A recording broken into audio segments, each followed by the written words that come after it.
Welcome back to this GenAI certification tutorial. And in this video, we are going to understand how the complete AI function works with respect to our certification exam.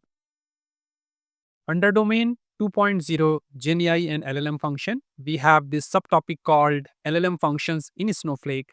And within that, we have this general purpose AI SQL function called complete or so-called AI complete. In this video, we are going to understand the SQL construct, the required and optional parameter, what is the outcome of this complete function, and what are the limitation. And we will also discuss what kind of questions will appear in the exam, and once you understand its behavior and SQL construct, you would be able to answer all the questions, whether it is a simple or a scenario based, when it appears during the certification. Stay with me until the end of the video because we are going to have a lot of hands-on exercise, and I will also provide you a final cheat sheet for this general purpose AI SQL function called complete. So let's go to our Snow site, and if you already have a free trial edition, you can also try this function alongside. A quick reminder, all my videos are recorded in 4K, so switch to 4K for the best clarity. You can follow me on Instagram and message me to get a free copy of GenAI certification glossary. Perfect for your exam prep. Also, check the video setting because this video support more than 13 languages including Asian and European languages. So this is my Snowflake free trial edition, and this is what my worksheet, and I am using account admin role while executing these queries. So this is my complete AI SQL function, and this complete function belongs to your Snowflake database Cortex schema, and this is the name of the function, which takes the model name followed by the prompt. Let's first execute and see what result does it bring. So this is a very simple prompt, and this is the answer it has given. If you hover here, this is returning a text output. Now, if I change my model from Llama 3.18b to 3.170b, let's see if we get a different outcome. So if you notice, it took slightly longer than the first result, and the result is also slightly longer. So if you are using a smaller model, it is much faster, more efficient. However, the accuracy might be a concern. And when you are using a slightly larger model, the result may take some time to appear, and it may give more elaborated or accurate answer. During the exam, you may get a very subjective question where they would try to ask if a AI developer prefers to have a more accurate or elaborated answer, what should be your preference? And based on an option, you will go for a larger or more accurate model for the given use case. Now, if I go and select this DeepSeek R1, let's see what happens because this is much bigger model compared to Llama 8B and Llama 70B.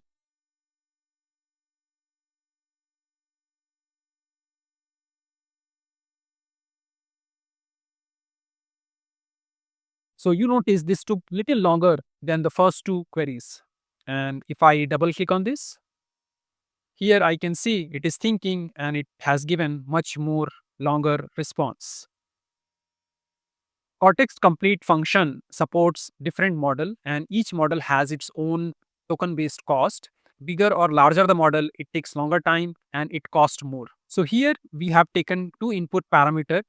One is your model name, second is your prompt, which is in a text form. And if we do not provide any option, the return type of this complete function is a text or a string. And this could be one of the question during your exam. Later part of this video will explore other optional parameters which comes along with the complete function. Now, what happens if I do not specify the Snowflake as a database and Cortex as a schema as a fully qualified name and simply call this function called complete?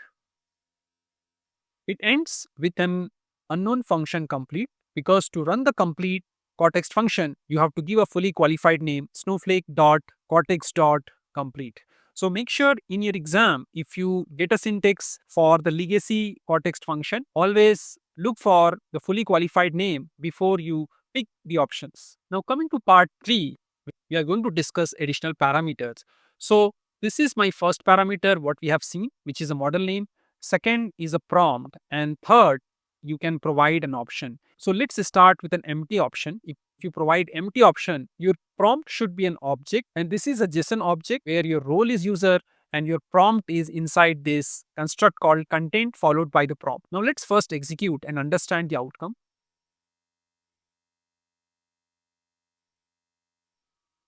So if you pass this optional parameter, even if it is empty, your result is slightly different. And this is also a variant or an object type. And the response comes like this. And it also provides some additional output like created, which model is used, followed by the usage detail. So according to the parameters, the output also changes when it comes to this complete context function. And if I hover here, this is an object outcome compared to our string outcome. Now, let me quickly show if I run this show functions like complete, what result does it bring?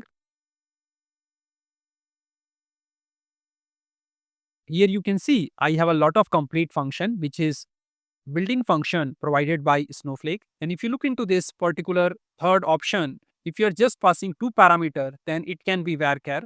However, if you pass an object here, then this has to be an array, right? It cannot be a varchar. I do not have varchar, and object option here. The exam will not go to that deep, but make sure that you understand the return type when you provide only the model name and input string, or if you provide model name and you have option provided, then your prompt has to be an array.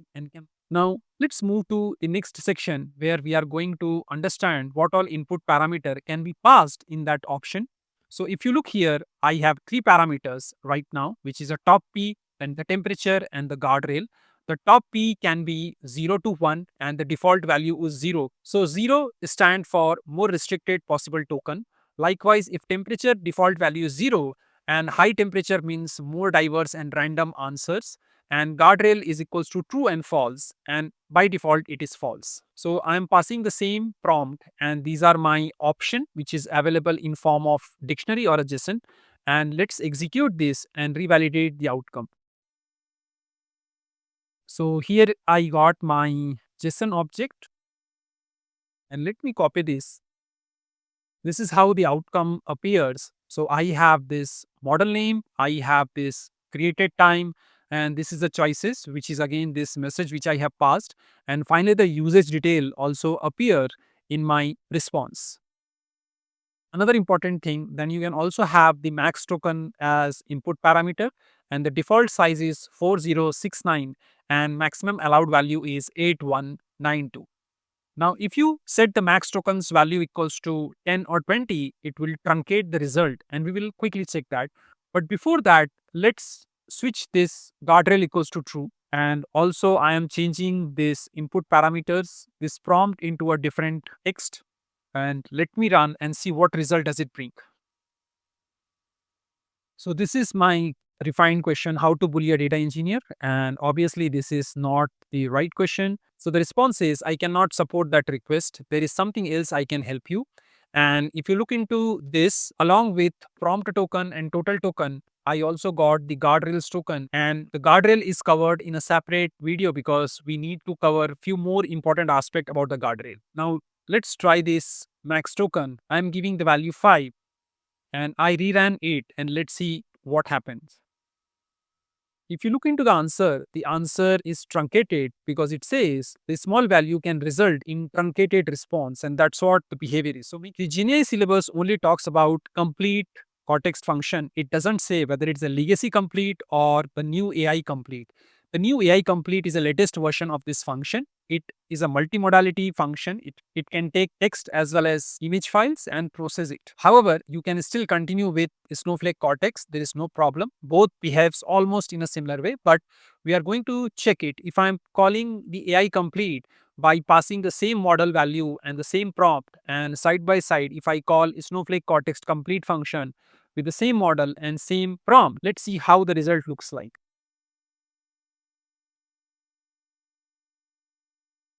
If you pay attention, the complete function returns is a text. However, the AI complete return is object or a dictionary. And if I click onto this is a variant result. However, if I click onto that, this is a text result. So by default, AI complete always return a variant data type, and the complete function turn depends on the optional parameter. It returns either a string or an object type. Please remember this response data type when it comes to the complete function.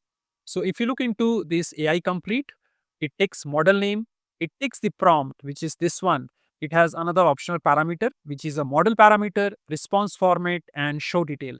The response format will be covered in a separate video, which is called structure output for the complete AI function. And we can check the model parameter and we can also check the show detail.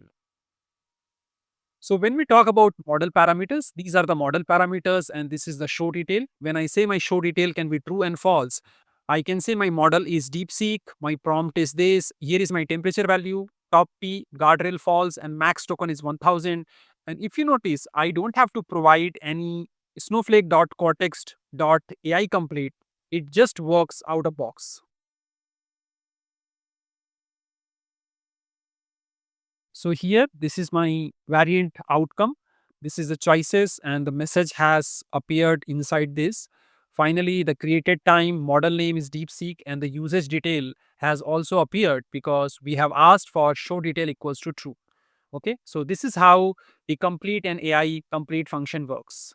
So if you have to understand the usage and the cost part of it, you can always go and check this view called snowflake.account_usage.cortex.ai usage history. Just let me run this query and show you the result. This query can only be executed through the account admin role. So if you look into this is the model name followed by the function name, which function is calling. So generally for AI complete or a complete, we always have the model name and this is my token credit. How much credit is spent in this method is called and this is the number of token. You can see the number of token is changing and primarily this is a token credit in Granule. So if I click on that, I can see what is the input token and what is the output token credit. This is a credit. This is not the token value. And if I go to the token granular, I have input and output token. And finally, this is my query ID. So for every execution, you will have one entry in this particular table. And then you have a user ID, query tag, and so on. So this is all about Snowflake Cortex Complete or AI Complete function. And this is a general purpose function. So you will get three type of questions during the exam. You will get a very basic question where they will ask input, output, optional and must parameter. They will check what kind of output is there, whether it is a string or a variant or object type. And they will also check it if you want to have a quick result or a quality result, how the model and the model size impact the accuracy of the result. So I will see you in the next video where we are going to discuss about structured output and then guardrail. Here is your quick summary what we have covered in this video.